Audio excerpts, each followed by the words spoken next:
listening to the Dynamic Women podcast. Each week, you'll be inspired by our global community of women.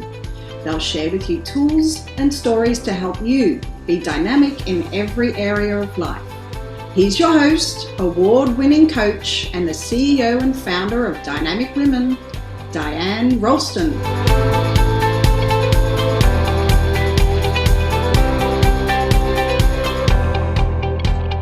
Hello, everyone, and welcome. Have you ever wondered, how do you stay at home and have peace with children? Well, today I have got Deborah Woods here, and she's going to tell us in the most lovely way how to make this work. So welcome, Deborah. Glad to be here. Now, let me tell you a little bit more about Deborah so that you can understand more about how she came to be in this place where she knows a lot about kids and really how to speak their language. And if I'm going to put it in my words, how to have them act how we want them to act, but in a way that they get to come from their own independence and their own confidence. So Deborah Woods is a national certified counselor. She is in the state of Missouri for all my US friends out there. She has spent more than 15,000 hours playing with kids. With 30 plus years of experience, she's worked with hundreds of kids and their moms, dads, and grandparents. So whoever is the kind of parent at the time or caregiving for them. Deborah discovered playful connection makes the biggest positive impact on a child's life. So cool to know. And this is from her words, facing overwhelming struggles as a mom raising a son with special needs, I was determined to triumph over the challenges that stood in the way of my son's happy childhood. I discovered that connection and play were the key to reducing our stress levels and empowering him with great people skills. Wow. I've known you for a while, Deborah. I know that you're amazing at what you do. I've even seen you at work with my daughter when we went on our own little hangout play date. And I'm just so excited to bring you to our community. And I know that you are going to have such a great impact. So welcome again. Hi. Oh, it's great to be here. Thank you. I remember the day that we went out to the park with your daughter and had so much fun. It was a lovely day. Yeah, you modeled the play with her really well. It was really cool for me to just watch you at work but not at work. Just being with her was amazing, and the way she responded to you was super cool. And so being that I'm currently at home with two children, just based on the way the world is right now, I have my 5-year-old and 8-year-old at home, and so I am in need of your words of wisdom, as well as many of the moms that are working from home right now, and dads and grandparents and everything, but for especially our Dynamic Women community. Now, I'll share specifically more of the things that Deborah is going to cover. So she's going to talk about a little known secret that moms need to know about how to have peace at home with kids. She's going to discuss why kids can't just play with other kids to relieve their stress, and why they need moms to help them process their stress through a special process. And she's going to be sharing with us what happens when moms use this special stress relieving play with their own kiddos.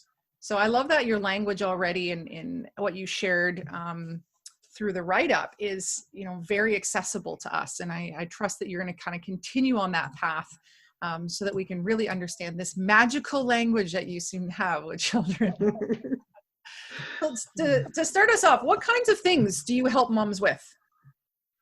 Being a mom can just be so hard. And there are so many things that we're busy with in the day. And as a mom, you want to be successful in all the things that you do, but especially you want to feel close and connected and loved and appreciated by your kids. And when your kids are having emotions and they're expressing those emotions, it can be uncomfortable. And as moms, we can be really hard on ourselves and feel like when our kids are unhappy and having strong emotions, we can take that personally and feel like a failure.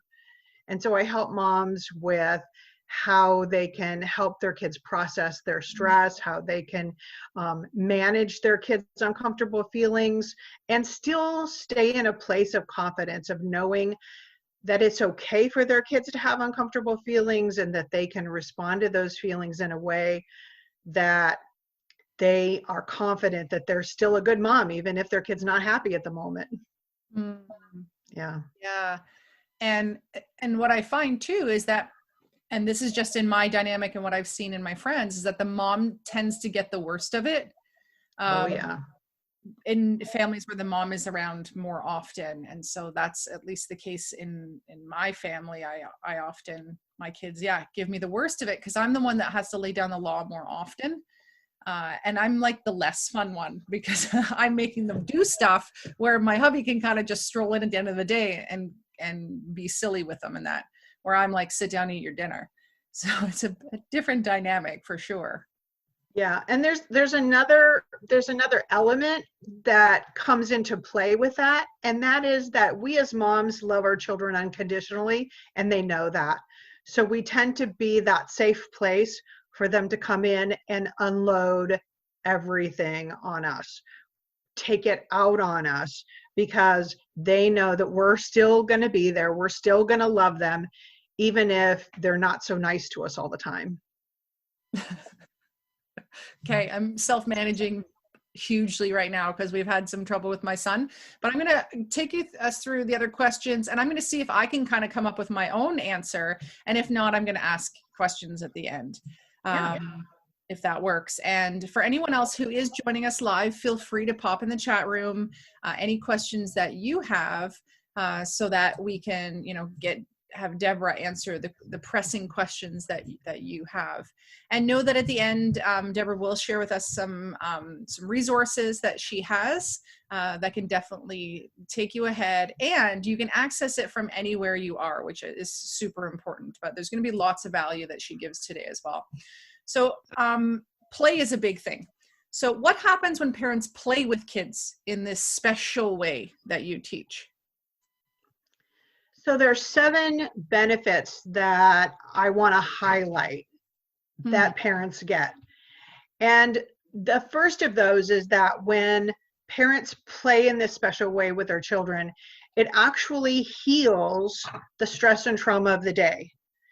That there are a number of chemicals that are released in the body when we're under stress. Cortisol and adrenaline, and those things do damage to the body when we're under stress.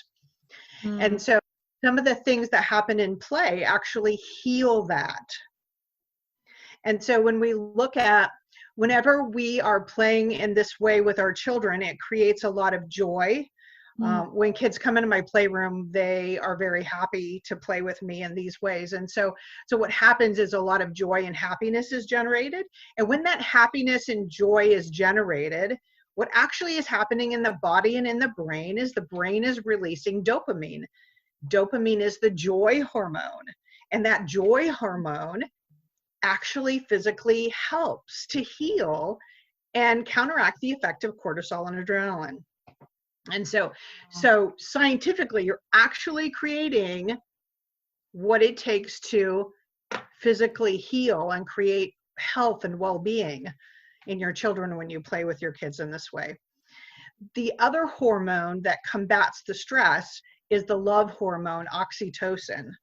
And when we play with our children in this way, it releases the love and attachment, the bonding hormones between the parent and the child.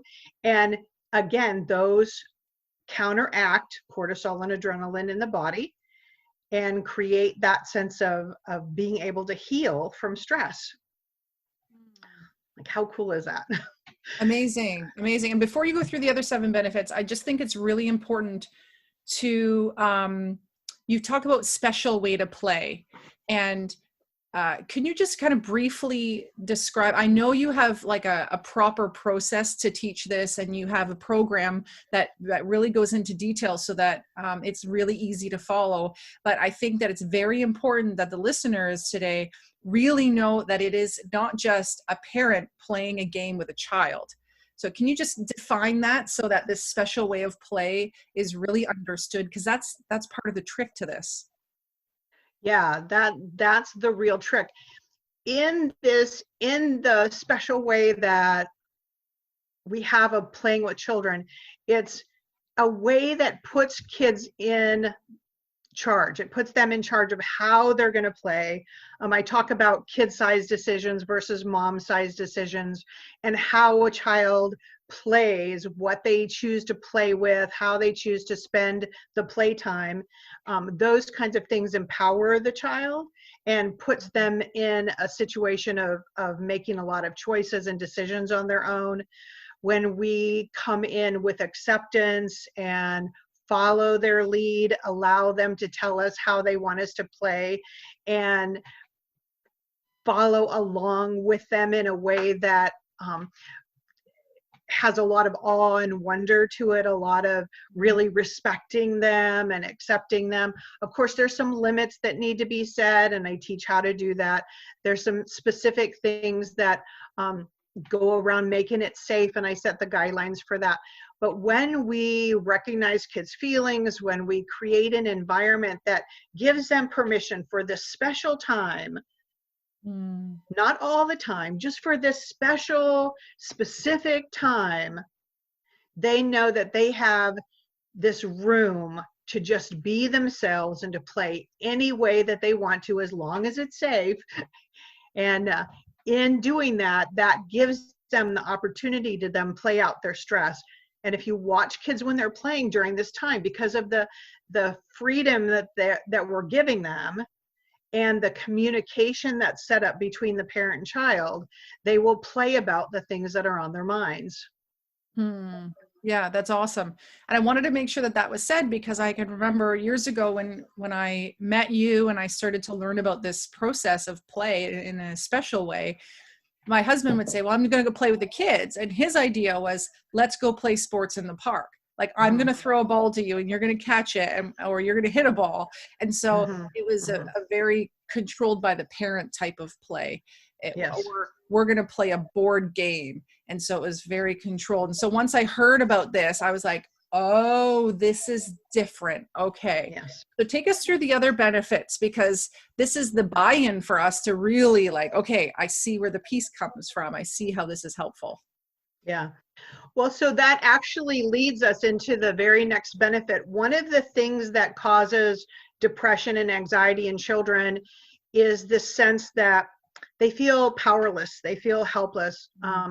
So much of a child's life is controlled by adult decisions. There's so many things all day long that even video games is an adult led activity. An adult wrote the script. An adult tells a child how the game is to be played. When we play a board game with a child, or when we play sports, those are all things that are decided and determined outside of the child from someone else. And so when a child is allowed to play in a way that they're making all of the decisions about how to play, they feel this sense of self-control over their own life. They feel this sense of, I have some place that I'm in control. I get to make the decisions here. Yeah. And when that happens, the stress goes down. There's this word in psychology that we call self-efficacy. When we feel like we have that sense of self-efficacy, that we control our lives, we feel more empowered, we feel more independent, more in control, and emotionally healthier. Wow, I'm so excited by that. My Dynamic You program, the confidence piece, has the self-efficacy, and I find that that's something that a lot of people aren't talking about. And how cool! Like, I'm excited right now. I'm like, wow, I didn't click in that I could build self-efficacy in my children by playing with them. Like, I don't need to read a book to them about personal development or anything, or try to come up with bigger life lessons. It's just play. Okay, keep going. More benefits here. So whenever we are playing with our children and we're doing it in a way that is using a system, a way of doing it over and over, and our children are experiencing all of these positive emotions, and they're seeing our face and they're hearing our voice, it actually classically conditions us as a trigger for positive emotions for our children. So later when they see us outside of the playroom, they hear our voice, they see our face, and they're flooded with positive emotions. The positive emotions that were set in the playtime are triggered outside of the playtime. We call that anchoring.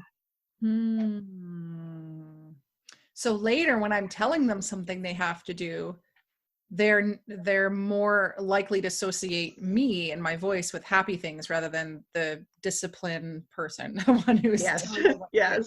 Okay. Yeah. I like that. I like that longer lasting positive feeling. It, I guess it's kind of like when your partner or a friend does something kind for you, and then the next time you're kinder and loving to them. That's cool. Yes. Yeah, you're actually associated with positive memories and positive emotions for them. And so it just makes everything go smoother the rest of the week. And so what are the other benefits?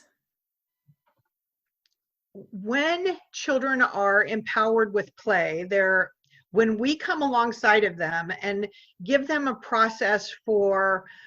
strategy for processing their uncomfortable feelings, they're actually empowered with coping skills for resilience. Like, now I know what to do when I feel stressed.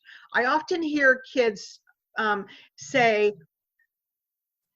I'm going to play about this next week with Miss Deborah. I'm going to play about, like, they know that they can look forward to playing about something that's bothering them in their next special playtime. And so now they have skills for handling their stress, so they don't have to melt down. They don't have to, and sometimes it's not melting down and acting out. Sometimes it's that going off the rails with silliness, like they get so silly that you can't get through to them. That's another sign of stress. And so that experience of when I know I have a way of processing my stress, then when stressors come up, we don't experience them subjectively as being stressful. Like, we say, oh, that's one of those small things that I don't need to sweat. We subjectively experience those things as being less stressful. Does that make sense? Yes. And as a child, they're not sitting there going, well, this is just a stressful situation. And like adults will really to be self-aware and break it down.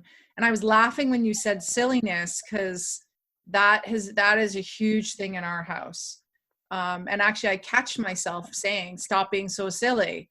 And then I think, oh my gosh, as an adult, are they not going to be funny or playful because they've heard me say, stop being so silly, or you're being silly, stop. You don't have to unpack that, but I catch myself, right? And to know, and for me now to realize that the silliness is coming from their attempt to get rid of the stress.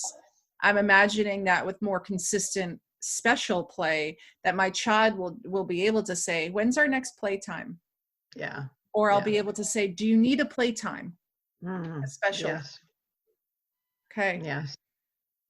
And the last benefit, probably one of my favorites, is when children engage in imaginative pretend play, they actually develop empathy. Role playing in play builds empathy in children. When they play house and they take on the role of being mom, when they play nurse, when they play doctor, they have more empathy for people in those other roles. So when a little boy plays house and he takes on the role of mom and he's loving and nurturing the baby, we don't need to be worried and nervous about that. We need to understand, oh, he's developing empathy for me as a mom, and hey, that's a really good thing. Yeah. So the 7 benefits are super deep and long lasting, which is really amazing. Now, a question that we've had come in says, well, what happens when the kids get frustrated with the play? So there's all these positive emotions that come from the special play, but what happens if they're frustrated in the play? So what can you say to that? Yeah, that's actually that's actually a really good opportunity when children come into my playroom and they play and they have all these positive feelings. That's a good thing that they're experiencing feelings, but I sometimes feel like, well, when are we going to get to the negative feelings that they have? When are we going to get to the real stuff? And when children have frustration, there's a whole set of skills that I use to take them through that and to recognize that they're feeling frustrated and put some words to it. Wow, you feel really frustrated. And so what happens is kids pick up the languaging that I use, and the next time they're feeling frustrated outside of the session and something else, they're more likely to say, Mom, I'm feeling frustrated, instead of melting down.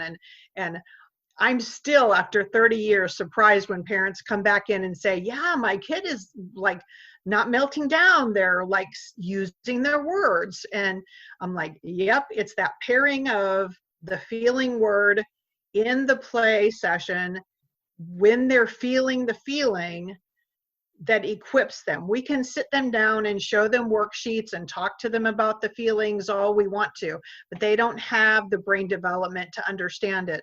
But in the playroom, when they're feeling it and I put the words to it, the pairing of the word and the experience is what empowers them to be able to use their words outside of the playtime. Totally makes sense. And there's something I wanted to say around, you talking about the feelings, of the different feelings of frustration. I know I have a book of yours that talks about the different feelings. Maybe now's the time of, how would someone get that book? Is that a for purchase book on Amazon? Is that a one that you give to people? I don't remember how I got it. It's called Brave Empathy, a Feelings Field Guide.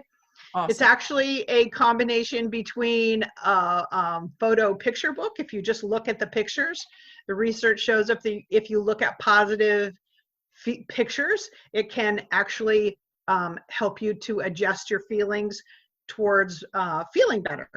Oh. So all of the pictures are positive, but it's a feeling word dictionary. And so there's 40 positive, comfortable feeling words and 40 uncomfortable feeling words with very simple, straightforward definitions.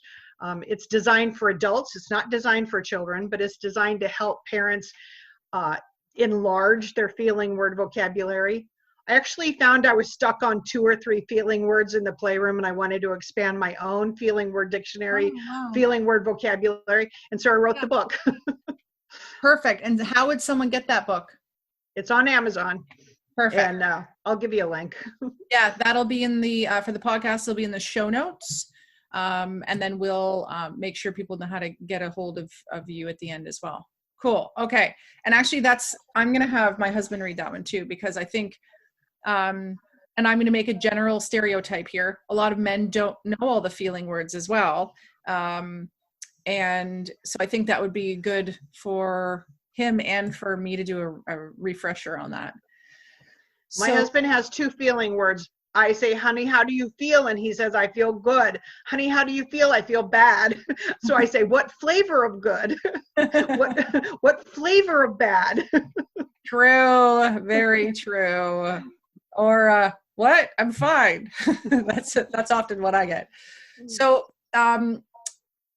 maybe some parents are at a space right now where they're around their kids more often, or they're having kids that are stressed out, that are having meltdowns, that are disrespectful, that don't listen. Kids and parents are in conflict. I know this is, when I was past 2 weeks, I was working while my husband was at home with the kids.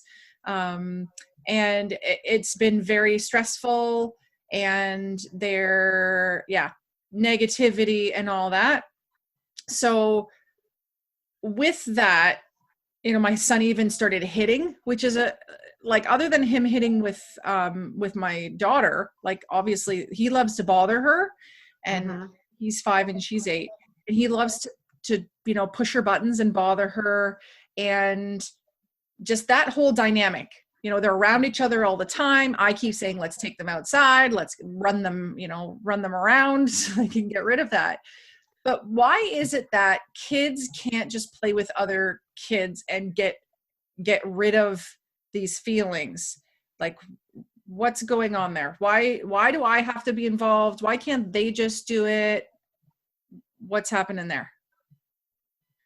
That's a great question, Diane. If you think about it, kids all have their own agenda. They all have their own stress. They all have their own needs. And a child can't lay down their agenda in order to be able to be there for another child. Yeah. And honestly, we really don't want them to. When I have siblings in my playroom and one is always acquiescing to the other, it really is a sign of not a healthy relationship.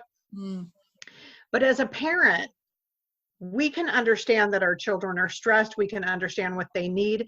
And if they need for us to get shot and pretend to be dead and then come back to life, and then get shot and pretend to be dead and come back to life, and then they poison us and we're dead again, and then they need to give us a shot and bring us back to life, and then they have to, okay, so all of these things that they come up with for us to do, we can have the patience with our kids. We understand the magic behind that they're working out something that's really valuable, that this play that they're doing has really significant meaning to them. They can't tell you, they can't talk about it, they can't say, hey, what I really need is, they just want to play it out. And it's the way that they're problem solving. It's the way that they're making sense of the world. But we can be patient with them.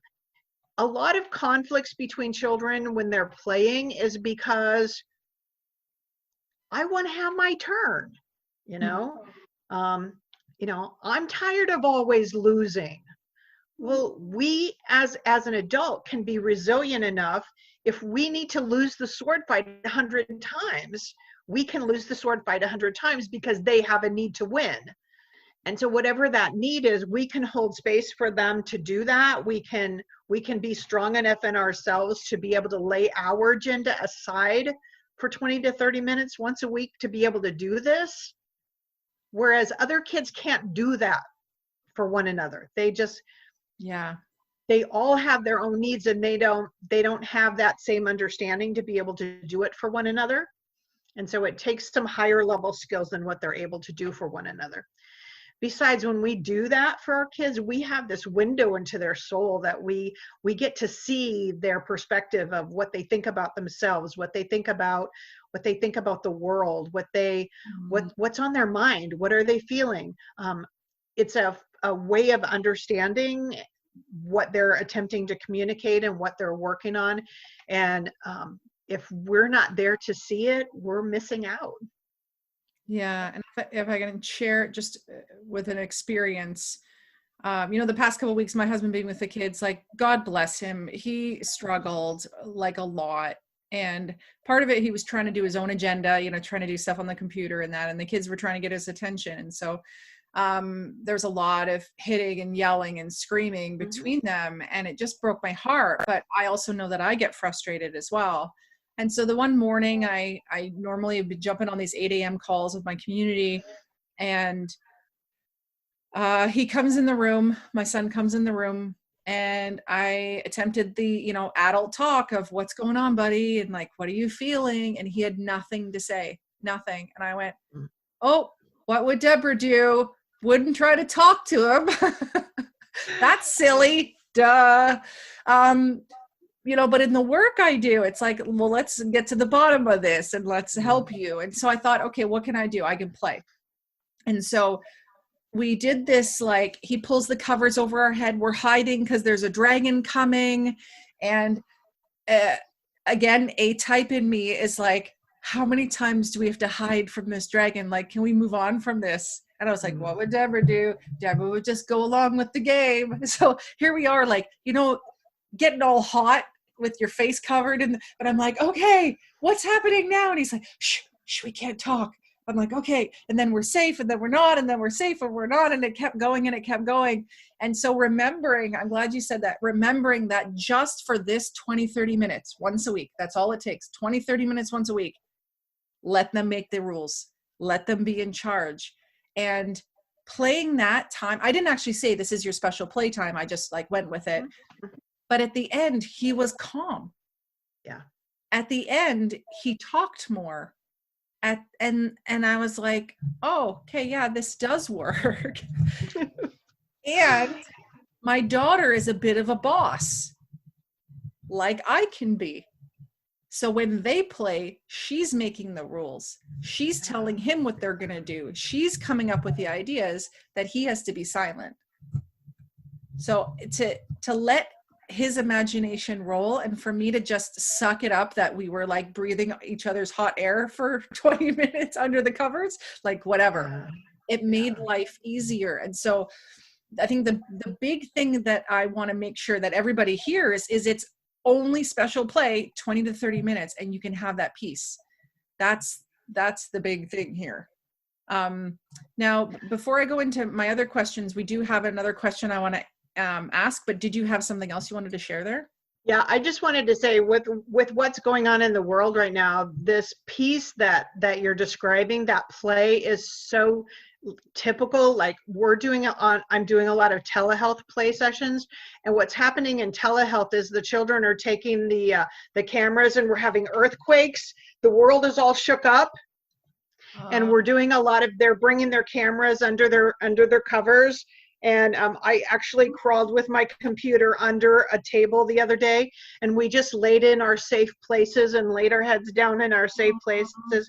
And we said a lot of, oh, it just feels so good just to be safe together in the world, just safe together. Yeah, so this play is really typical for this time. And as adults, we may not understand that this is the language that children are using to express what this is like for them right now. Wow. Mm-hmm. And because you just brought up, actually working on through, I guess, Zoom or whatever you're doing with the kids, I just want to let everyone know, if you're in Missouri, you have won the jackpot. You get to bring your kids to Miss Deborah, as she's called by her kids. If you're not in Missouri, don't worry. You can still use Deborah's courses and stuff to support you as a parent to be able to bring in special playtime. And so I just wanted to make sure that we're aware of that, because based on the restrictions, you can only work in your own state. And so I just wanted people to know that, or if you already knew that, to not be discouraged, because there are other ways of working with you. Now, one of the questions here is for older children who, for reasons beyond their control, missed bonding over play. Are the tactics the same? And so for this question, I know that the child is early teens, I think 12, and you can confirm, but I think 12 and adopted. So just want to add that in case there's any extra tactics that you can share. There's a range where I take it on a case-by-case basis with each child. It used to be that 12-year-olds would feel perfectly comfortable playing in the playroom and some things, and we're adjusting. Kids are feeling much more grown up, much younger and younger in the world. And so we just transition over to activities and art. I have an art room that is packed with all kinds of art supplies. And honestly, I do exactly the same process in the art room. It's just we're using art stuff. Oh, okay. Yeah. Because this was a foster care impact. So what would you say if this is like the first time you're playing with what could be considered an older child? It's not as easy if you just like play with a younger child. You can just go right into it. But with an older child, are there any tactics to kind of getting that going in the beginning? Because it would feel out of like different if they've never done it.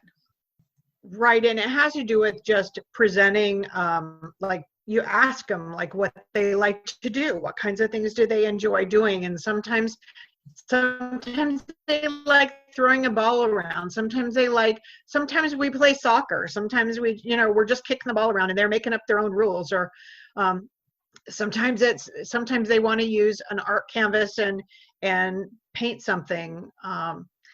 It's a matter of just finding out what hooks their interest and allowing the process to unfold, allowing them to use the materials in whatever way, and not teaching them, not asking questions, but just being with them and doing the art with them in the way that they want to do it. It's, again, allowing them to lead the process, allowing them to lead what direction they want to go, whether they want to like control how to kick a ball around or blow bubbles, or whatever kind of activity they're showing interest in, or whether it's the art stuff, presenting enough art materials for them to choose how they want. Slime is a really good one. We make a lot of slime with the kids in the 12 to 16 range. Yeah, that's awesome. Now, in a moment, I'm going to ask about what is that 5-step process that moms can use to have more peace at home. But before that, I had to laugh. There's someone very famous that's just famous for being famous that's online. I won't mention any names, but this woman loves makeup. And she was trying to do her own tutorial of her makeup. And her daughter kept coming in, and they have a mansion and they have 6 bathrooms. And she was hiding out in the guest bathroom. And you know what she said? I just want 5 minutes. I just want to do this video tutorial. Basically, I just want to have some peace. This is for mommy. And it made me laugh because I was like, oh my gosh, you've got nannies galore and you've got all this money and you've got all this, but you have the same problem that us common folk do, right? So what can moms who want to have the kind of peace that you're talking about do? What can we actually do, especially now that my kids are home 24/7 with me, but I need to run a business? So what can we do? So there's a couple of things. One is realizing that all of that attention-seeking behavior is connection-seeking. You're there, and yet you're not there. You're doing work. You're not available for attention, and that's really hard. It's a lot easier when they're at school and they're not with you to accept that you're not available. But that desire for that connection with you whenever they're feeling stressed is something that they're pushing to have that connection. So first of all, appreciating the fact that they want to connect with you, kind of reframing it from they're wanting my attention and they're underfoot. But really establishing that special playtime is a way of meeting their need so that they are able to get their needs met, so that they know that they have that time to look forward to, so that they can allow you then to have that. And part of it is when you learn some of the skills that I teach, you can satisfy their need for that connection in a simple statement or two. And you're able to walk through a room and say a couple of lines, and then you've met the need. Wow. So you're like a child whisperer. I've been called that, yes. Okay. Talk to us about this 5-step process that moms can use to have more peace at home. And obviously this is for dads and grandparents and whoever is the caregiver, but we have dynamic women listening. And so let's focus on our moms here. Yeah. So step 1 is pick a time. I recommend about 20 to 30 minutes once a week. Once a week is a good pace to be able to have that they can look forward to, knowing that it's going to happen again. And I'm not real big about that. It has to be a full 20 to 30 minutes. At this point, whatever you can do, seriously give yourself grace, but 20 to 30 minutes is enough.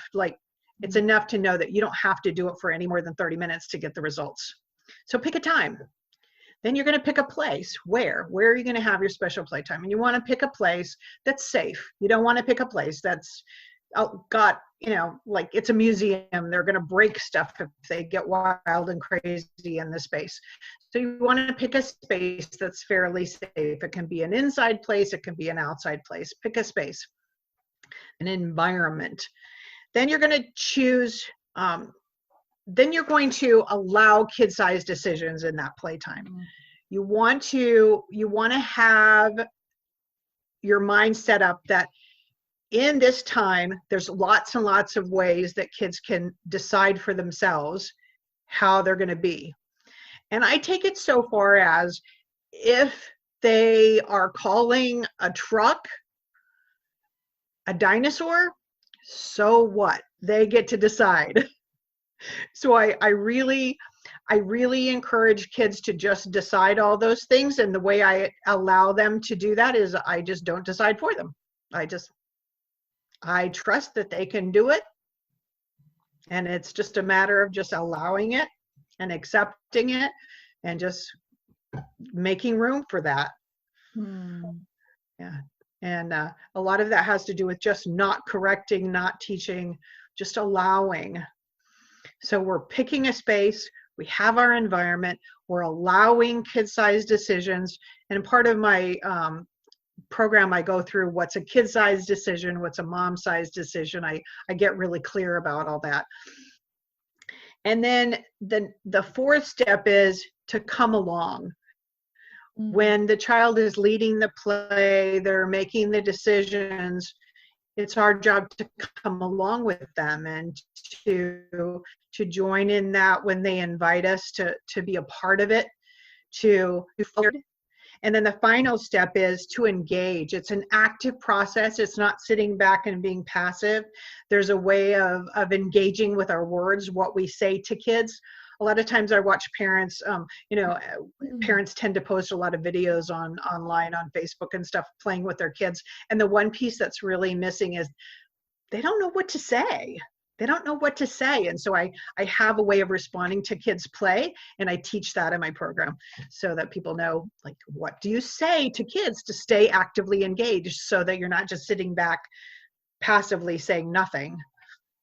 Yeah, that piece, when I learned that from you, that was huge, because the A-type in me wants to take over and then the creative in me wants to come up with really cool ideas to add to the game. And then like, I just ruin it. It becomes fun for me. And if I don't get to say those things, I was like, well, what am I supposed to say? Yep. And so, yeah, have that. Yeah, we tend to say all those things that put us in a lead because we don't know what to say to stay in that position of following. And so I teach you specifically what to say to follow. And what was great about that for me was I could just sit back and be led and sit back and play without having to figure it out. I was like, when we were going under the covers, I was like, who's coming? He's like, it's a dragon. I'm like, it's a dragon. Ah.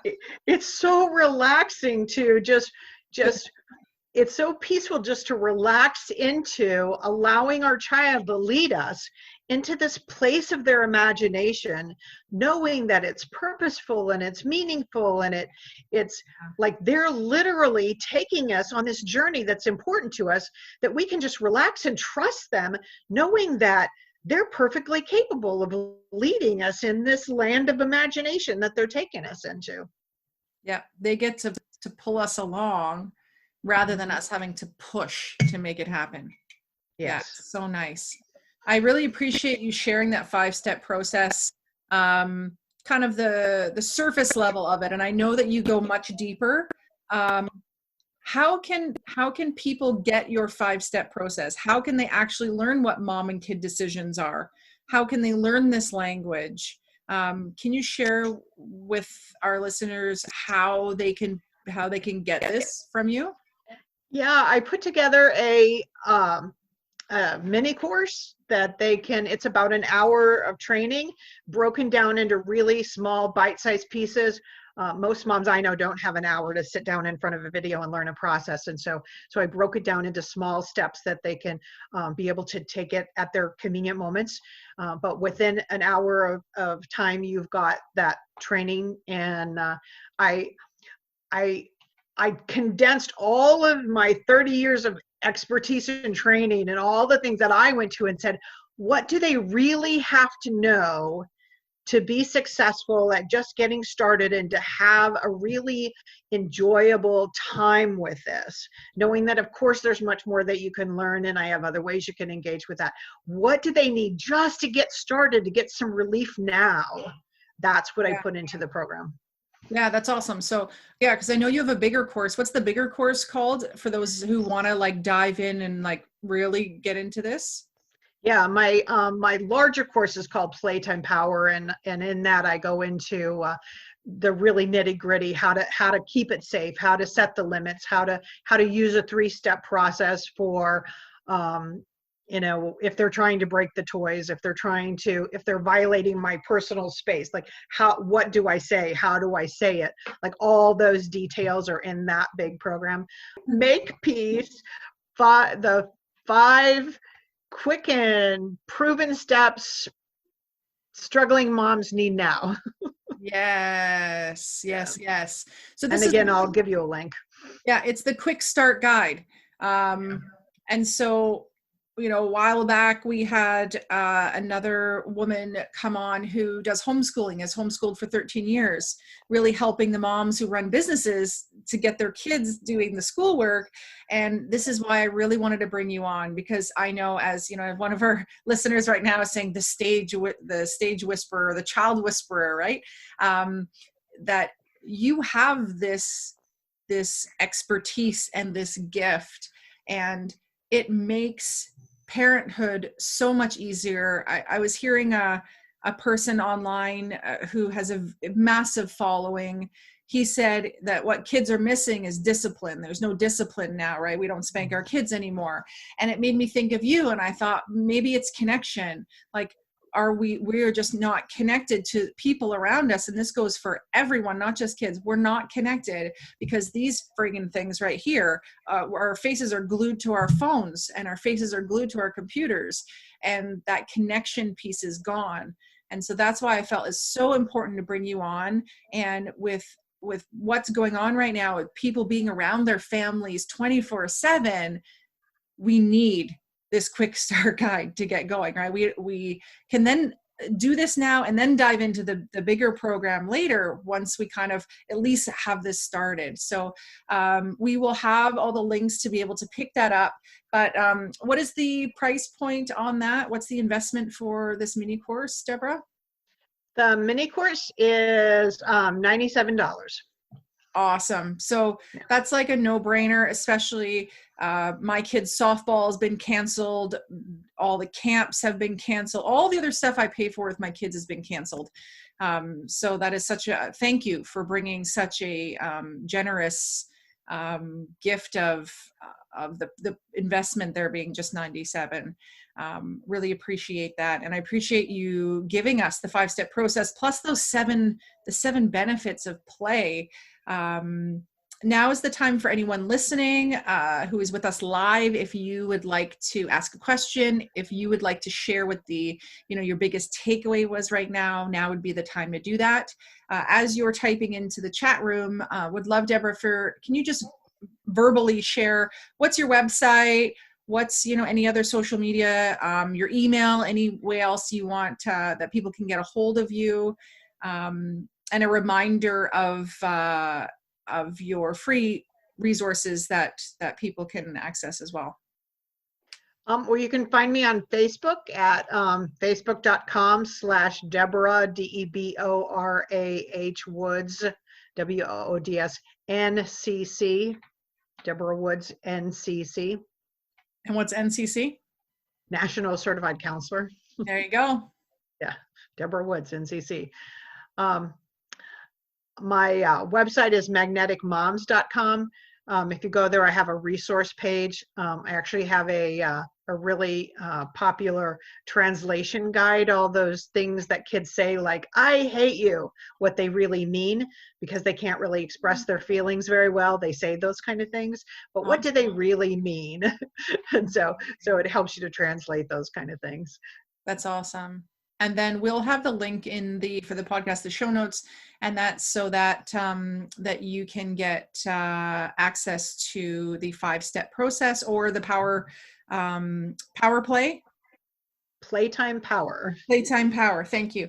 That program as well, if you would like to get access to that course. And what's your email in case anyone for some reason can't figure out how to pick up any of these courses? Deborah, DEBORAH at DeborahWoodsNCC.com. Perfect. Thank you. Just comment here. Thank you very much. Your tips really underscore for me the importance of children having the need to be heard through play. And so biggest thing for me that I just want to put out there is 20 to 30 minutes of a special play that is done in a very specific way will give you the peace you need at home. Candace says allowing kids to take the lead. Someone else says happy that she could access this. So thank you. You're very welcome. It is my mission, part of my obligation and responsibility that I have this platform that I can share amazing resources from experts like you, Deborah. So a big thank you for you being here. Any final words for the moms out there who are pulling their hair out, going crazy with their children? I think the most important thing is just simply that we've never experienced what we're experiencing in the world today as moms, and gentleness and patience with ourselves. The kind of patience that we know our children need is the very same kind of patience that we need to have with one another. We are doing an amazing job, and we need to be sure to tell ourselves that. Thank you. Thank you. Thank you. Much love to you, Deborah. Thank you for everyone who joined us live. If you are listening to the podcast and you're like, man, I wish I could see this on video. I wish I could access more of these amazing expert trainings. Then you need to join the Dynamic Women community, the global club. So I encourage you to jump over to dynamicwomen.ca in order to check out what we're about and to join as a member so that you can get more expert trainings from people who share of their resources like Deborah Woods here.